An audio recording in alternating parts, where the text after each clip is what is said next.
ಇನ್ನು ಬೀರೇನ್ ಸಿಂಗ್ ಅವರು ಯಾವ ಕಾರಣಕ್ಕೋಸ್ಕರ ರಿಸೈನ್ ಮಾಡಿದ್ರು ಅಂತೇಳಿ ತಮ್ಮ ಸಿಎಂ ಸ್ಥಾನಕ್ಕೆ ರಾಜೀನಾಮೆಯನ್ನು ಕೊಟ್ಟಿದ್ದಾರೆ ಅಂತೇಳಿ ಕ್ವಿಕ್ ಆಗಿ ನೋಡ್ತಾ ಹೋಗೋಣ. ಕಳೆದ 2 ವರ್ಷದಿಂದ ಮಣಿಪುರ ರಾಜ್ಯದಲ್ಲಿ ಒಂದಲ್ಲ ಒಂದು ವಿಚಾರದಲ್ಲಿ ಹೊತ್ತಿ ಉರಿತಾನೆ ಇದೆ. ಬಹುಸಂಖ್ಯಾತ ಮೈತೆ ಹಾಗೂ ಕುಕಿ ಬುಡಕಟ್ಟು ಮಧ್ಯೆ ಸಂಘರ್ಷ ನಡೀತಾ ಇದ್ರು ಕೂಡ ಎರಡೂ ಸಮುದಾಯದವರನ್ನ ಒಟ್ಟಿಗೆ ಕೂರಿಸಿ ಸಂಧಾನ ಮಾಡುವಂತ ಕೆಲಸಗಳು ಆಗಿಲ್ಲ. ಗುಡ್ಡಗಾಡು ಸಮುದಾಯಗಳ ನಡುವೆ ನಿರಂತರವಾಗಿ ಹಿಂಸಾಚಾರ ನಡೀತಾ ಬರ್ತಾನೆ ಇದೆ. ಈ ಹಿಂಸಾಚಾರಕ್ಕೆ 200ಕ್ಕೂ ಹೆಚ್ಚು ಜನರು ಇಲ್ಲಿಯವರೆಗೂ ಬಲಿಯಾಗಿದ್ದಾರೆ ಕಳೆದ 2 ವರ್ಷದಲ್ಲಿ. ಮೈತೆ ಸಮುದಾಯಕ್ಕೆ ಪರಿಶಿಷ್ಟ ವರ್ಗದ ಸ್ಥಾನಮಾನಕ್ಕೆ ಬೇಡಿಕೆಯನ್ನು ಇಟ್ಟಿದ್ರೆ ಈ ಬೇಡಿಕೆಯನ್ನು ರಾಜ್ಯ ಸರ್ಕಾರ ಕೇಂದ್ರ ಸರ್ಕಾರಕ್ಕೆ ಶಿಫಾರಸು ಮಾಡಿ ಕಳಿಸಿತ್ತು. ಅಲ್ಪಸಂಖ್ಯಾತ ಕುಕಿ ಸಮುದಾಯ ಸರ್ಕಾರದ ನಿರ್ಧಾರಕ್ಕೆ ಯಾಕೆ ನಮಗೂ ಕೊಡಿ ಅಂಥೇಳಿ ಸಿಟ್ಟಿಗೆ ಎದ್ದಿದ್ರು. ಇದೇ ಬಡದಾಟ. ಇದು ಯಾವ ಹಂತಕ್ಕೆ ಹೋಗಿತ್ತು ಅಂತಂದರೆ ಘಟನೆ ಜನಾಂಗೀಯ ಹಿಂಸಾಚಾರಗಳಿಗೂ ಕೂಡ ಕಾರಣವಾಗಿತ್ತು. ಹೊತ್ತಿ ಉರಿದಿತ್ತು ಮಣಿಪುರ. ಹಿಂಸಾಚಾರಕ್ಕೆ ಬೀರೇನ್ ಸಿಂಗ್ ಅವರೇ ಕಾರಣ ಅನ್ನುವ ಆರೋಪ ಕೂಡ ಕೇಳಿ ಬಂದಿತ್ತು. ಸಂಸತ್ನಲ್ಲಿ ಮೋದಿ ಸರ್ಕಾರಕ್ಕೂ ಕೂಡ ಹಿಂಸಾಚಾರದ ವಿಚಾರ ದೊಡ್ಡ ಮಟ್ಟದಲ್ಲಿ ತಲೆನೋವಾಗಿತ್ತು. ಅಷ್ಟೇ ಅಲ್ಲ, ಹಿಂಸಾಚಾರದ ಬಳಿಕ ಮಣಿಪುರ ಬಿಜೆಪಿಯಲ್ಲಿ ಬಣ ಬಡಿದಾಟವು ಕೂಡ ಶುರುವಾಗಿತ್ತು. ಈಗ ಬೀರೇನ್ ಸಿಂಗ್ ಅವರು ರಿಸೈನ್ ಮಾಡಿದ್ದಾರೆ. ಮುಂದೆ ಯಾರನ್ನ ತಂದು ಕೂರಿಸ್ತಾರೋ ಫ್ಲೋರ್ ಟೆಸ್ಟ್ಗೂ ಕೂಡ ಕಾಂಗ್ರೆಸ್ ಕರೆದಿದೆ. ಗೊತ್ತಿಲ್ಲ ಏನೇನಾಗುತ್ತೋ ಅಂತೇಳಿ. ಮುಂದಿನ ಸುದ್ದಿ ಗಮನ ಹರಿಸೋಣ. ಇನ್ನು ಬೀರೇನ್ ಸಿಂಗ್ ಅವರು ಯಾವ ಕಾರಣಕ್ಕೋಸ್ಕರ ರಿಸೈನ್ ಮಾಡಿದ್ರು ಅಂತೇಳಿ ತಮ್ಮ ಸಿಎಂ ಸ್ಥಾನಕ್ಕೆ ರಾಜೀನಾಮೆಯನ್ನು ಕೊಟ್ಟಿದ್ದಾರೆ ಅಂತೇಳಿ ಕ್ವಿಕ್ ಆಗಿ ನೋಡ್ತಾ ಹೋಗೋಣ. ಕಳೆದ 2 ವರ್ಷದಿಂದ ಮಣಿಪುರ ರಾಜ್ಯದಲ್ಲಿ ಒಂದಲ್ಲ ಒಂದು ವಿಚಾರದಲ್ಲಿ ಹೊತ್ತಿ ಉರಿತಾನೆ ಇದೆ. ಬಹುಸಂಖ್ಯಾತ ಮೈತೆ ಹಾಗೂ ಕುಕಿ ಬುಡಕಟ್ಟು ಮಧ್ಯೆ ಸಂಘರ್ಷ ನಡೀತಾ ಇದ್ರು ಕೂಡ ಎರಡೂ ಸಮುದಾಯದವರನ್ನ ಒಟ್ಟಿಗೆ ಕೂರಿಸಿ ಸಂಧಾನ ಮಾಡುವಂತ ಕೆಲಸಗಳು ಆಗಿಲ್ಲ. ಗುಡ್ಡಗಾಡು ಸಮುದಾಯಗಳ ನಡುವೆ ನಿರಂತರವಾಗಿ ಹಿಂಸಾಚಾರ ನಡೀತಾ ಬರ್ತಾನೆ ಇದೆ. ಈ ಹಿಂಸಾಚಾರಕ್ಕೆ 200ಕ್ಕೂ ಹೆಚ್ಚು ಜನರು ಇಲ್ಲಿಯವರೆಗೂ ಬಲಿಯಾಗಿದ್ದಾರೆ ಕಳೆದ 2 ವರ್ಷದಲ್ಲಿ.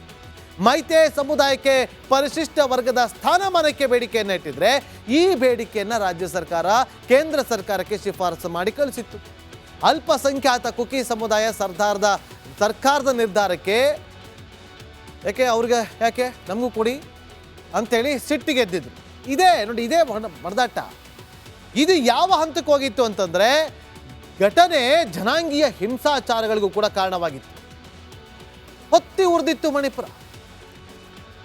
ಹಿಂಸಾಚಾರಕ್ಕೆ ಬೀರೇನ್ ಸಿಂಗ್ ಅವರೇ ಕಾರಣ ಅನ್ನುವ ಆರೋಪ ಕೂಡ ಕೇಳಿ ಬಂದಿತ್ತು.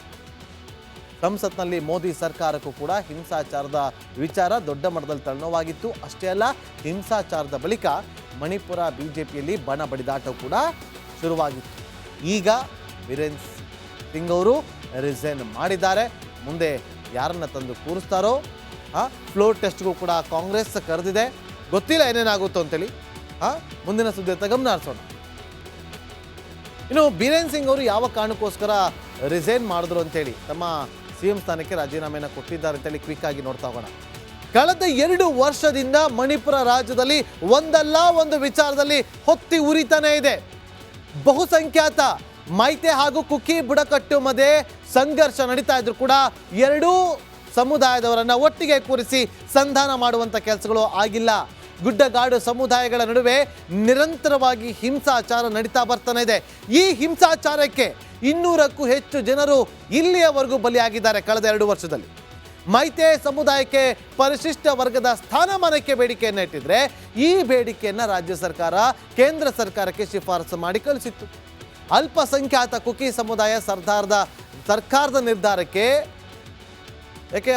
ಯಾಕೆ ನಮಗೂ ಕೊಡಿ ಅಂಥೇಳಿ ಸಿಟ್ಟಿಗೆ ಎದ್ದಿದ್ರು. ಇದೇ ಬಡದಾಟ. ಇದು ಯಾವ ಹಂತಕ್ಕೆ ಹೋಗಿತ್ತು ಅಂತಂದರೆ ಘಟನೆ ಜನಾಂಗೀಯ ಹಿಂಸಾಚಾರಗಳಿಗೂ ಕೂಡ ಕಾರಣವಾಗಿತ್ತು. ಹೊತ್ತಿ ಉರಿದಿತ್ತು ಮಣಿಪುರ. ಹಿಂಸಾಚಾರಕ್ಕೆ ಬೀರೇನ್ ಸಿಂಗ್ ಅವರೇ ಕಾರಣ ಅನ್ನುವ ಆರೋಪ ಕೂಡ ಕೇಳಿ ಬಂದಿತ್ತು.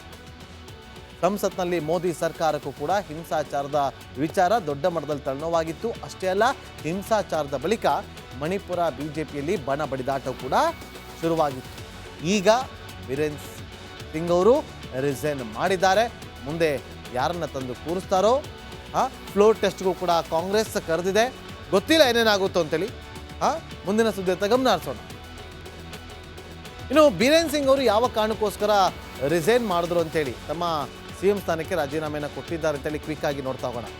ಕಳೆದ 2 ವರ್ಷದಿಂದ ಮಣಿಪುರ ರಾಜ್ಯದಲ್ಲಿ ಒಂದಲ್ಲ ಒಂದು ವಿಚಾರದಲ್ಲಿ ಹೊತ್ತಿ ಉರಿತಾನೆ ಇದೆ.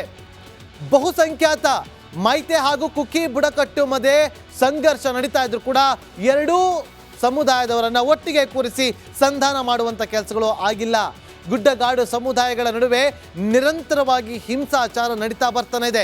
ಈ ಹಿಂಸಾಚಾರಕ್ಕೆ 200ಕ್ಕೂ ಹೆಚ್ಚು ಜನರು ಇಲ್ಲಿಯವರೆಗೂ ಬಲಿಯಾಗಿದ್ದಾರೆ ಕಳೆದ 2 ವರ್ಷದಲ್ಲಿ. ಮೈತೆ ಸಮುದಾಯಕ್ಕೆ ಪರಿಶಿಷ್ಟ ವರ್ಗದ ಸ್ಥಾನಮಾನಕ್ಕೆ ಬೇಡಿಕೆಯನ್ನು ಇಟ್ಟಿದ್ರೆ ಈ ಬೇಡಿಕೆಯನ್ನು ರಾಜ್ಯ ಸರ್ಕಾರ ಕೇಂದ್ರ ಸರ್ಕಾರಕ್ಕೆ ಶಿಫಾರಸು ಮಾಡಿ ಕಳಿಸಿತ್ತು. ಅಲ್ಪಸಂಖ್ಯಾತ ಕುಕಿ ಸಮುದಾಯ ಸರ್ಕಾರದ ನಿರ್ಧಾರಕ್ಕೆ ಯಾಕೆ ನಮಗೂ ಕೊಡಿ ಅಂಥೇಳಿ ಸಿಟ್ಟಿಗೆ ಎದ್ದಿದ್ರು. ಇದೇ ಬಡದಾಟ. ಇದು ಯಾವ ಹಂತಕ್ಕೆ ಹೋಗಿತ್ತು ಅಂತಂದರೆ ಘಟನೆ ಜನಾಂಗೀಯ ಹಿಂಸಾಚಾರಗಳಿಗೂ ಕೂಡ ಕಾರಣವಾಗಿತ್ತು. ಹೊತ್ತಿ ಉರಿದಿತ್ತು ಮಣಿಪುರ. ಹಿಂಸಾಚಾರಕ್ಕೆ ಬೀರೇನ್ ಸಿಂಗ್ ಅವರೇ ಕಾರಣ ಅನ್ನುವ ಆರೋಪ ಕೂಡ ಕೇಳಿ ಬಂದಿತ್ತು. ಸಂಸತ್ನಲ್ಲಿ ಮೋದಿ ಸರ್ಕಾರಕ್ಕೂ ಕೂಡ ಹಿಂಸಾಚಾರದ ವಿಚಾರ ದೊಡ್ಡ ಮಟ್ಟದಲ್ಲಿ ತಲೆನೋವಾಗಿತ್ತು. ಅಷ್ಟೇ ಅಲ್ಲ, ಹಿಂಸಾಚಾರದ ಬಳಿಕ ಮಣಿಪುರ ಬಿಜೆಪಿಯಲ್ಲಿ ಬಣ ಬಡಿದಾಟ ಕೂಡ ಶುರುವಾಗಿತ್ತು. ಈಗ ಬೀರೇನ್ ಸಿಂಗ್ ಅವರು ರಿಸೈನ್ ಮಾಡಿದ್ದಾರೆ. ಮುಂದೆ ಯಾರನ್ನ ತಂದು ಕೂರಿಸ್ತಾರೋ ಫ್ಲೋರ್ ಟೆಸ್ಟ್ಗೂ ಕೂಡ ಕಾಂಗ್ರೆಸ್ ಕರೆದಿದೆ. ಗೊತ್ತಿಲ್ಲ ಏನೇನಾಗುತ್ತೋ ಅಂತೇಳಿ. ಮುಂದಿನ ಸುದ್ದಿ ಗಮನ ಹರಿಸೋಣ. ಇನ್ನು ಬೀರೇನ್ ಸಿಂಗ್ ಅವರು ಯಾವ ಕಾರಣಕ್ಕೋಸ್ಕರ ರಿಸೈನ್ ಮಾಡಿದ್ರು ಅಂತೇಳಿ ತಮ್ಮ ಸಿಎಂ ಸ್ಥಾನಕ್ಕೆ ರಾಜೀನಾಮೆಯನ್ನು ಕೊಟ್ಟಿದ್ದಾರೆ ಅಂತೇಳಿ ಕ್ವಿಕ್ ಆಗಿ ನೋಡ್ತಾ ಹೋಗೋಣ. ಕಳೆದ 2 ವರ್ಷದಿಂದ ಮಣಿಪುರ ರಾಜ್ಯದಲ್ಲಿ ಒಂದಲ್ಲ ಒಂದು ವಿಚಾರದಲ್ಲಿ ಹೊತ್ತಿ ಉರಿತಾನೆ ಇದೆ. ಬಹುಸಂಖ್ಯಾತ ಮೈತೆ ಹಾಗೂ ಕುಕಿ ಬುಡಕಟ್ಟು ಮಧ್ಯೆ ಸಂಘರ್ಷ ನಡೀತಾ ಇದ್ರು ಕೂಡ ಎರಡೂ ಸಮುದಾಯದವರನ್ನ ಒಟ್ಟಿಗೆ ಕೂರಿಸಿ ಸಂಧಾನ ಮಾಡುವಂತ ಕೆಲಸಗಳು ಆಗಿಲ್ಲ. ಗುಡ್ಡಗಾಡು ಸಮುದಾಯಗಳ ನಡುವೆ ನಿರಂತರವಾಗಿ ಹಿಂಸಾಚಾರ ನಡೀತಾ ಬರ್ತಾನೆ ಇದೆ.